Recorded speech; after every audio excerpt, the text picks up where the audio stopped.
السلام علیکم ورحمۃ اللہ وبرکاتہ۔ اعوذ باللہ من الشیطان الرجیم، بسم اللہ الرحمن الرحیم، رب زدنی علما۔ آج ہم فعل کے بارے میں پڑھیں گے۔ اس سے پہلے بھی پڑھ لیے تھے لیکن پھر سے پڑھیں گے تاکہ ہمارا فعل مضبوط ہو جائے ہمارے ذہن میں۔ فعل یہ فعل ماضی کا صیغہ ہے۔ فعل اس نے کیا، اور اس کے 3 وزن ہیں، ایک فعل، فعیل اور فعول، اور تینوں کا مطلب ایک ہی ہے۔ فعل اس نے کیا، فعیل اس نے کیا، فعول اس نے کیا۔ تو اس کا مطلب ہم کو جاننا ہوگا۔ اور جیسے کہ ذہبہ ہے، دیکھو تینوں پر حرکت ہے، اور ذہبہ ہے اس پر بھی تینوں پر حرکت ہے، تو ہمیں سمجھ جانا چاہیے کہ یہ فعل پیٹرن پر ہے۔ تو اس کا مطلب کیا ہوا؟ فعل پیٹرن پر ہے تو ہم کو سمجھنا چاہیے، تو اس کا مطلب ہے ذہبہ تو وہ گیا، ماضی میں ایک شخص گیا، تو اس کو ذہبہ وہ شخص گیا۔ جلسہ وہ بیٹھا، عبدہ اس نے عبادت کی، صدقہ اس نے سچ کہا، نصرہ اس نے مدد کی، فتح اس نے کھولا۔ تو یہ کس کے پیٹرن پر ہے؟ فعل پیٹرن پر ہے۔ اب ہم فعیل کے پیٹرن پر دیکھتے ہیں۔ فعیل کے پیٹرن پر کیا آ گیا؟ شریبہ اس نے پیا، علمہ اس نے جانا، لبیسہ اس نے پہنا۔ اب فعیل کے پیٹرن پر کیا ہے؟ قروبہ وہ قریب ہوا، بعودہ وہ دور ہوا، ضعوفہ وہ کمزور ہوا۔ تو پوروں کے معنی کیا ہے؟ اس نے کیا۔ فعل بھی اس نے کیا، فعیل بھی اس نے کیا، فعول اس نے کیا۔ 3 اوزان ہیں، اس کے وزن پر ہم کو کیا ہے؟ فعل لانا ہے۔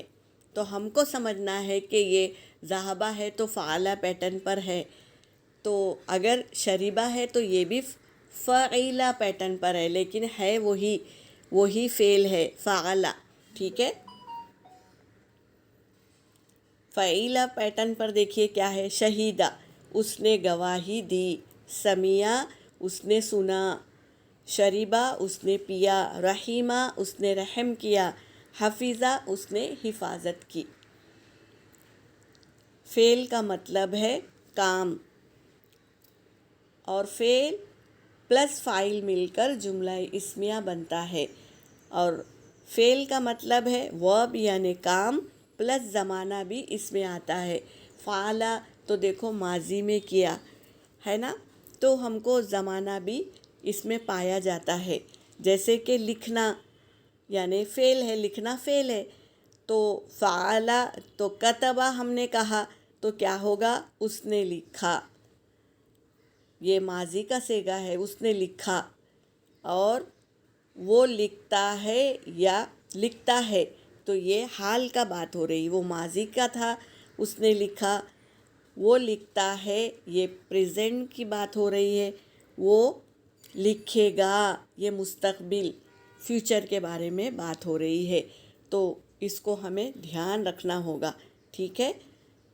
فعل پلس فاعل مل کر جملہ اسمیہ بنتا ہے۔ تو کیسے جملہ اسمیہ بنائیں گے اس کو ہم سمجھیں گے۔ فعل یعنی وہ پیٹرن پہ خلقہ ہے، اس نے بنایا۔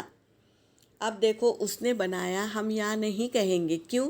کیونکہ اللہ فاعل موجود ہے یہاں پر، تو اب ہم اس نے کہا نہیں کہیں گے، بلکہ فعل اور فاعل موجود ہے تو کیا کہیں گے؟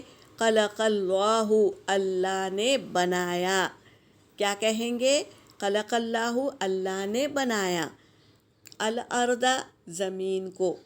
تو ہم اس کو کیسے دھیان دیں گے؟ خلقہ کیا ہے؟ فعل ماضی واحد مذکر کا صیغہ ہے، خلقہ اس نے بنایا، لیکن یہاں پر فاعل موجود ہے، اور فاعل ہمیشہ مرفوع حالت میں ہوتا ہے، مرفوع یعنی پیش کی حالت میں ہوتا ہے فاعل۔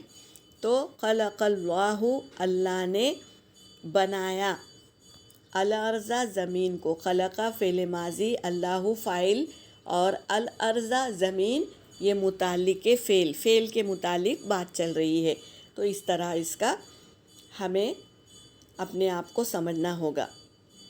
اب دیکھو فعل اس نے کیا، فعل اس نے کیا، تو وہ ہے نا اس میں ضمیر چھپی ہوئی ہے، جیسے فعل اور فاعل مل کر جملہ اسمیہ بنتا ہے نا، اسی طرح ذہبہ میں ضمیر چھپی ہوئی ہے، ذہبہ تو کیا ہے وہ گیا، تو دیکھو ہوا ضمیر اس میں چھپی ہوئی ہے، وہ گیا، تو ذہبہ وہ گیا، ذہبت یہاں پر دیکھو تائے مربوطہ آئی ہے، تو ہم کو سمجھنا ہوگا کہ یہ کیا ہے، مؤنث کا صیغہ ہے، تو ہم کو سمجھنا ہوگا ہیا اس میں موجود ہے، ذہبت تو وہ گئی بولیں گے، اب اس کو گیا نہیں بولیں گے، کیوں؟ تائے مربوطہ ہے، تو ذہبت لکھا ہے تو ہم کو سمجھنا ہوگا یہ عورت کی بات ہے، تو ہم کیا کہیں گے، وہ گئی، ٹھیک ہے؟ اس کو ہم کو یاد رکھنا ہوگا، جب بھی ذہبہ آیا تو ہم کو سمجھنا ہوگا کہ وہ ایک شخص گیا، اور جب ذہبت آیا تو ہم کو سمجھنا ہوگا کہ وہ ایک عورت گئی، اس طرح ہم کو یاد رکھنا ہوگا، ہر صیغے پر دھیان دینا ہوگا، ٹھیک ہے؟ یہاں پر میرا سبق ہو گیا، میرا کام ہے پہنچانا، بلاغ پہنچانا، ہدایت کا دینے والا اللہ ہے، اللہ ہم سب کو ہدایت دے تاکہ ہم اچھی طریقے سے آیتوں کا ترجمہ سمجھ سکے، اللہ ہمیں سکھا دے۔ یہاں پر میرا سبق ہو گیا، وآخر الدعوانا ان الحمد للہ رب العالمین۔